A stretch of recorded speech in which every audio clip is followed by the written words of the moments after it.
모란봉 클럽 189회에서 출연한 한 탈북자가 한 발언입니다. 자신은 이제 그 여성분이었는데 1989년 임수경이 평양에 왔을 때, 북한에 왔을 때 나는 모란봉 중학교에 다니고 있었는데 평양 퍼레이드 때 노래 내 나라 제일로 좋아를 내가 연주했다라고 얘기를 해요. 이 여자가 자기가 임수경 퍼레이드 때 연주했다는 내 나라 제일로 좋아하는 노래는 안타깝게도 1991년도에 창작한 노래입니다. 즉 잊지도 않은 노래를 자기가 연주했다고 한 꼴이 돼버린 거예요. 거짓말인 거죠. 그러면서 이 사람도 역시 마찬가지입니다. 모라보 클럽 그 종편방송에 나와서 뭐라 그랬냐면은 김일성은 이 이성계를 무척 미워한다. 미워하기 때문에 북에서 최고의 역적은 태조 이성계라 그 이성계 관련 유물들은 전혀 보존되고 있지 않다. 국가적으로. 그래서 아주 황폐화되었다. 이렇게 말을 해요. 그러면서 함흥봉궁은 역시 완전히 밀림처럼 변해 있다. 이렇게 얘기를 합니다. 기획과에나 문화재청 가면 사진들이 쭉 나오는데 한번 보세요. 뭐 여기에 경복궁, 뭐 창덕궁하고 다를 바 없이 깔끔히 잘 정돈돼 있지 않습니까? 사진 보면은 또 하다못해 이제 그러다 보니까 그 재미동포 신은미 씨가 이 사람은 직접 가본 거예요. 가서 자기가 거기서 찍은 사진을 인터넷에 올렸더라고. 이렇게 멀쩡하다, 거짓말이다. 에? 그럼에도 불구하고 이렇게 버젓이 종편방송에 나와서 거짓말하는 이 대담성 정말 존경스럽습니다. 마영애는 UN 주재 북한 대사들을 쫓아다니면서 계속 1인 시위한 여자입니다. 사진에 보이듯이 김정일 독재자는 공개 처형한 내 남편을 살려내라. 그리고 가운데 있는 사람은 당시 UN 주재 북한 대사인 신선호입니다. 신선호 북한 대사를 바로 옆에 하면서 이렇게 하니까 이걸 사진 찍어서 언론에 뿌리고 언론에서도 이걸 보도하고 막 이러면서 북에선 저렇게 공개 처형하고 뭐 처형하는가 보다 그냥 뭐 이렇게 인식이 될 거 아닙니까? 하도 그러니까 북한에서 재밌는 게 야 죽었다는 네 남편 멀쩡히 살아있다고 마영의 전 남편을 TV에 출연시켜 버린 겁니다. 예, TV에 출연시켜서 증언하게 해요. 마영애가 어떤 여자인지를 쭉 증언하게 합니다. 이런 일이 벌어졌다는 거죠. 뭐 그 뒤에는 지 남편 살려달라는 말은 안 하더라고요. 안녕하십니까, 알갈비의 유영호입니다. 예, 오늘은 며칠 전에 그 통일부에서 북한 가짜뉴스가 그 정부 통일 정책을 수립하는데 혼란을 가져온다 이러면서 그 가짜뉴스들을 잡기 위해서 내년도 예산 편성을 그 가짜뉴스 처음으로 가짜뉴스를 잡기 위한 예산을 편성했다고 그러더라고요. 2억을 편성했는데 뭐 액수를 떠나서 그런 가짜뉴스를 잡으려 한다는 그 의도가 참 바람직하다고 저는 생각을 합니다. 그래서 그 가짜뉴스 예산 편성과 관련해서 그걸 계기로 해서 가짜뉴스가 우리 사회에서 어떻게 영향을 미치고 있는가, 그리고 그것이 결국은 가짜뉴스가 뭐 말 안 해도 북에 대한 그 혐오와 반대를 이렇게 국민들로 하여금 현북 반북 의식을 갖도록 이렇게 만들고 있는 겁니다. 예. 우리가 통일을 하려고 한다라면 되도록이면 좋은 쪽을 봐야 되고 긍정적으로 봐야 되는 거거든요. 그러니까 뭐 좋다는 의미가 아니라 그래야지 둘이 다시 합칠 거 아닙니까? 예. 그런 거여서 좀 잘못된 것이 있어도 그것을 고치게 하는 쪽으로 이렇게 뭐 그런 식으로 해야 하는데 아주 그 혐오감을 일으키게 만들고 있는 그런 현실에 대해서 좀 제가 요번에 그래서 그 어쨌든 탈북자들의 대표적인 이렇게 가짜뉴스가 만들어지고 있고 우리는 보통 많은 사람들이 그래요. 탈북자들의 말은 다 거짓말, 다 진실은 아니라고 대부분의 사람들이 생각해요. 이건 보수적인 사람들도 다 그 얘기는 합니다. 하지만은 뭐 7, 80%는 거짓말이라 하더라도 1, 20%만 7, 80%가 진실이라 하더라도 1, 20%가 거짓말이 있음으로써 나머지 역시 신뢰가 안 되는 것이 인간의 보통 그 사람을 판단하는 기준인데, 그리고 자기가 어떻게 어떤 말은 진실인지 거짓인지 알 수는 없잖아요. 그래서 이 사람의 믿음이라는 거는 어떤 그에 대한 신뢰라는 것들, 그의 발언 속에서 그 거짓말이라는 거는 일종의 신뢰를 쌓는 밑돌과 같은 겁니다. 그래서 밑돌이 빠져버리면 모든 신뢰가 다 무너져 버려야 되는 거, 맞는 거거든요. 그럼에도 불구하고 여전히 그 탈북자들의 그 발언을 듣는 거 보면 참 안타까워 갖고 그 거짓말을 쏟아내는 종편방송에서 그거에 대해서 이제 한두 개 사례를 보면서 대표적인 한두 개 사례를 보여주면서 얘들이 어떻게 거짓말을 하고 있고 어떻게 자기 말로 사람들로 하여금 반북 현북의식을 갖게 하나를 보여주려고 합니다. 지금 보여드리는 요거는 그 모란봉 클럽 189회에서 출연한 한 탈북자가 한 발언입니다. 자신은 이제 그 여성분이었는데 1989년 임수경이 평양에 왔을 때, 북한에 왔을 때 나는 모란봉 중학교에 다니고 있었는데 평양 퍼레이드 때 노래 내 나라 제일로 좋아를 내가 연주했다라고 얘기를 해요.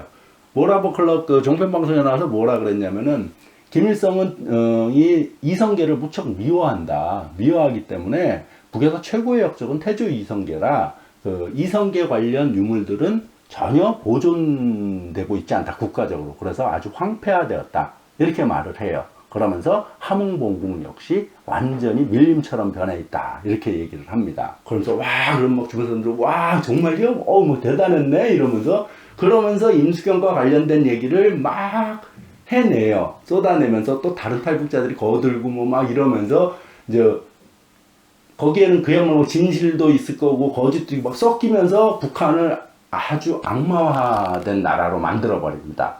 그러면 이 말은 과연 이 여자의 말은 임수경은 세계 13차 청년 학생 축전에 전대협 대표로 참가했지 않습니까? 당시에 어쨌든 정부에서는 허락하지 않았지만 어떤 가석으로 징역도 살았는데 그리고 여기서 봤더니 1989년 임수경이 북한 건 맞아요. 맞는데 이 여자가 자기가 임수경 퍼레이드 때 연주했다는 내 나라 제일로 좋아하는 노래는 안타깝게도 1991년도에 창작한 노래입니다. 즉 잊지도 않은 노래를 자기가 연주했다고 한 꼴이 돼버린 거예요. 거짓말인 거죠. 네? 그러면 이런 거짓말에서 그 다음 말은 그 사람 말은 믿음이 안 가야지 정상인 거죠. 이런 식입니다. 참고로 내 나라 제일로 좋아라는 노래는 최준경 작가가 1991년이면은 동유럽이 이제 1989년도 베를린 장벽이 붕괴되고 이후 몰타 선언으로 냉전이 해체되고 이러는 과정에서 사회주의가 붕괴되는 이 과정입니다. 다 아시다시피. 그래서 최준경 씨가 당시 붕괴되는 몰락한 동유럽을 탐방을 가서 이 몰락한 동유럽을 보면서 사회주의가 동구 사회주의권이 붕괴됐지만 여전히 사회주의를 고수하고 있는 자기 나라, 즉 조선, 북한이 가장 여전히 좋은 나라다. 결국은 내 나라가 제일 좋다. 이런 거예요.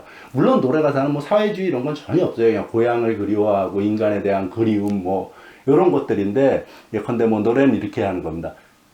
이국의 들가에 피어난 꽃도 내 나라 꽃보다 곱지 못했어. 뭐 이런 식의 노래예요. 그리고 뭐 노래도 곡조가 좋아 아리랑 뭐 전론하네 뭐 이런 것들 벗들이 부어준 샘물도 좋지만은 내 고향 샘물만큼 맑지 못하다. 이런 순수한 고향에 대한 사랑, 조국에 대한 사랑 이런 노래입니다.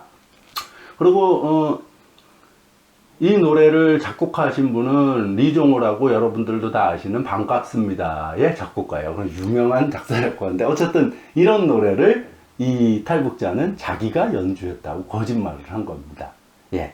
그러면서 임수경 씨에 대한 온갖 이렇게 뭐 안 좋은 이야기도 막 하고 이래요. 어쨌든 그런 거고요. 또 다음으로는 여기 나오는 이제 TV에 자주 나오는데 요즘은 저희들이 왈가왈부에 하도 깠더니 요즘은 출연 잘 못하는 것 같아요. 안찬희 씨라고 탈북 자기가 스스로 자기를 소개할 때는 세계 북한 전략연구센터 소장인가 뭐 이렇게 소개를 할 뿐만 아니라 탈북자 중에 자신이 박사학위를 딴 1호 박사다라고, 즉 인테리어로 다시 자신의 신분을 포장을 한 거죠. 어쨌든 박사학위를 받은 건 사실이에요. 뭐 얼마큼 공부를 잘했냐 이건 떠나갔고 어쨌든 그래서 자기를 1호 박사라고 하는데 재밌는 거는 이 사람은 한 70 가까이 돼요. 1954년생으로 70 가까이 되는데 이 사람이 북한에서 살았던 거는 딱 25년입니다. 25때 탈북을 했으니까요. 휴전선 넘어서 판문점 쪽으로 탈북을 한 겁니다. 이 사람도. 근데 어쨌든 여기서 42년을 살았어요. 북에서는 25년을 살고 42년 전에 탈북한 사람이 마치 북한의 모든 것을 다 아는 것처럼 얘기를 해요. 그러면서 이 사람도 역시 마찬가지입니다. 모란봉 클럽 종편방송에 나와서 뭐라 그랬냐면은 김일성은 이 이성계를 무척 미워한다. 미워하기 때문에 북에서 최고의 역적은 태조 이성계라 이성계 관련 유물들은 전혀 보존되고 있지 않다. 국가적으로. 그래서 아주 황폐화되었다. 이렇게 말을 해요. 그러면서 함흥봉궁 역시 완전히 밀림처럼 변해 있다. 이렇게 얘기를 합니다. 그런 식으로 쭉 얘기를 하는데, 여러분들 하다못해 너무 황당한 건 이걸 인터넷에 검색하면 함흥봉궁 딱 검색하면 쫙 나와요. 한국 남쪽 문화재청에서도 그 함흥봉궁 사진들이 쫙 나오고 깍들이 되고 북한에서 국보 107호로 지정해서 관리하고 있는 거, 국보로 지정해서 관리하고 있는 것을 이 양반은 거짓말을 한 거죠. 뻔한 말도 이렇게 자기 스스로 거짓말을 하는지조차도 모르는 것 같아, 이 사람 보면은. 하다못해 위키백과나 문화재청 가면 사진들이 쭉 나오는데 한번 보세요. 뭐 여기에 경복궁, 뭐 창덕궁하고 다를 바 없이 깔끔히 잘 정돈돼 있지 않습니까? 사진 보면은. 또 하다못해 이제 그러다 보니까 그 재미동포 신은미 씨가 이 사람은 직접 가본 거예요. 가서 자기가 거기서 찍은 사진을 인터넷에 올렸더라고. 이렇게 멀쩡하다, 거짓말이다. 이 사진에 보면은 저 짧은 치마 입고 왼쪽에 계신 분이 재미동포 신은미 씨고, 오른쪽은 아마 안내원인 것 같아요. 그 함흥봉궁의 입구로 이렇게 들어가는 곳인데, 우측에 보면은 풍패로 난 2층 누각도 그대로 있고, 뭐 이렇게 깔끔히 잘 보정되고 있잖아요. 뭐 하다못해 이것은 구글어스로 봐도, 요즘 뭐 구글어스로 보면 이제 전 세계 지도를 다 보지 않습니까? 구글어스로 봐도 알 수가 있는 거거든요. 그럼에도 불구하고 이렇게 버젓이 종편 방송에 나와서 거짓말하는 이 대담성, 정말 존경스럽습니다.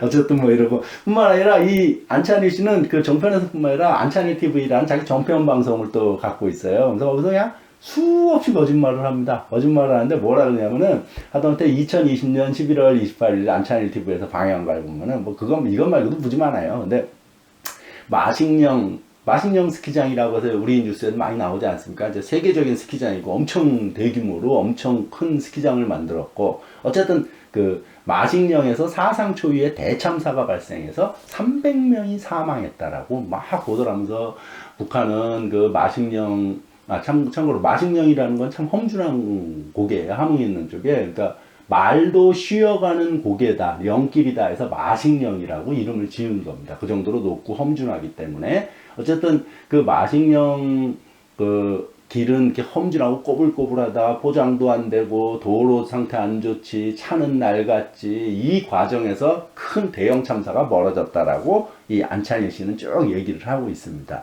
그러면서 또 한 표현이 뭐였냐면은, 마식령 고개가 꼬불꼬불한데 터널 기술이, 걔들이 뭐 그 군사용 땅굴이나 잘 뚫지, 이런 터널, 산업용 터널 기술은 완전 꽝이다. 남한의 100년도 더 뒤졌다라고 하면서 터널이 없어갖고 이런 일이 벌어졌다라고 얘기를 하는데, 아니 상식적으로 생각해서 이 마식령 스키장, 세계적인 규모의 스키장을 건설했으면은 그 원산에서 마식령 스키장까지 그렇게 멀지 않거든요. 어쨌든 글로 이동하려면 이제 마식령 고개를 넘어야 되는데, 그런 휴양시설이든 스포츠시설이든 선수들은 글로 이동할 수 있는 교통수단은 당연히 그 개발돼야 되는 거 맞지 않습니까? 그렇지 않고 뭐 그것만 덜렁 개발하는 바보가 세상에 어딨어요. 뿐만 아니라 이건 상식인 거고, 이미 마식령 스키장이 들어서기 훨씬 전인 1980년대에 이미 마식령으로는 터널이 뚫려 있습니다. 북은 이제 터널이라고 그러지 않고 동굴이라고 그러죠. 그래서 무지개 동굴이라고 뚫려 있고, 무지 긴 터널이에요. 4km나 됩니다. 4km나 되는 터널이 뚫려 있고, 이런데 무슨 산길로 꼬불꼬불 하면서 몇백 명이 참사를 빚었다는 등, 참 이런 일을 보는 게 참 안타까워요. 예. 그 다음 또 하나, 여기 보이는 이 탈북자는 지금은 미국 LA인가 아마 살고 있을 겁니다. LA에서 아마 순대 가게, 마양의 순대 가게인가, 자단 순대 장사를 하는데, 물론 거기 순대는 자기 먹고 살라고 하는 거고, 대외적으로 언론이나 뭐 할 때는 북한 인권운동가로 소개받습니다. 이 마영애는 박근혜 대통령 취임식 때죠. 박근혜가 취임할 때 초청도 받은 사람이에요. 예, 그 정도 초청장까지 보낸 그런 탈북자예요. 북한 인권을 위해서 열심히 한다고 아마 초청장을 보냈겠죠. 근데 이 여자는 2006년도쯤부터 계속 자기 남편은 북한에서 공개 처형됐다고 자기는 탈북을 했다.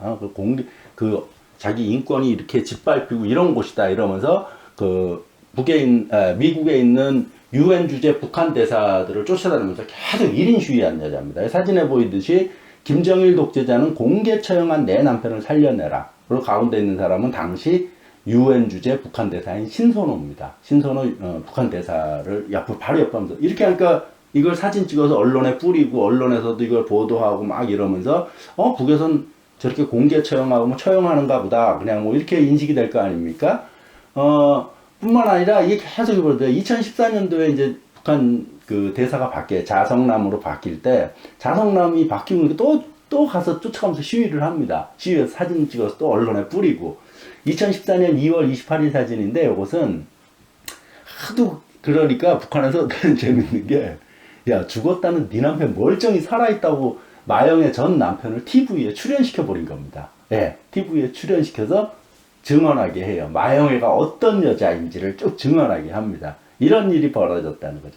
뭐 그 뒤에는 지 남편 살려달라는 말은 안 하더라고요. 근데 지 남편 살려달라는 말은 안 하고 누굴 살려달라는 지난번 그 삐라 문제로 완전 남북 대치 상태가 긴장되고 막 난리 났지 않습니까? 그랬을 때 막 박상학 그 탈북자 박상학을 살려달라고 미국 국무부 앞에 가서 시위하고 그럽니다. 그러면서 9호로 인터뷰할 때 보니까 트럼프 대통령님 박상학을 살려주세요. 뭐 이러면서 참 안타까워요. 이렇게 사는 게 뭐 때문에 살고 있는지 이런 식의 참 탈북자들의 어쨌든 증언들이 이런 식으로 날조되고 있는 겁니다. 이런 것들이 모르겠어요. 통일부에서 뭐 이런 것들이 확인되면 뭐 어떻게 조치할 수 있는지 모르겠지만은 어쨌든 통일부에서 가짜 뉴스를 잡는데 조금이나마 노력하려고 하는 모습이 뭐 좋다고 긍정적이라고 생각해서 다시 한번 대표적인 이렇게 가짜 뉴스들이 만들어진다는 거에서 북쪽 사람들이 탈북자들이 이야기한 것에 대해서 간단히 살펴봤습니다. 예, 감사합니다. 같이 만나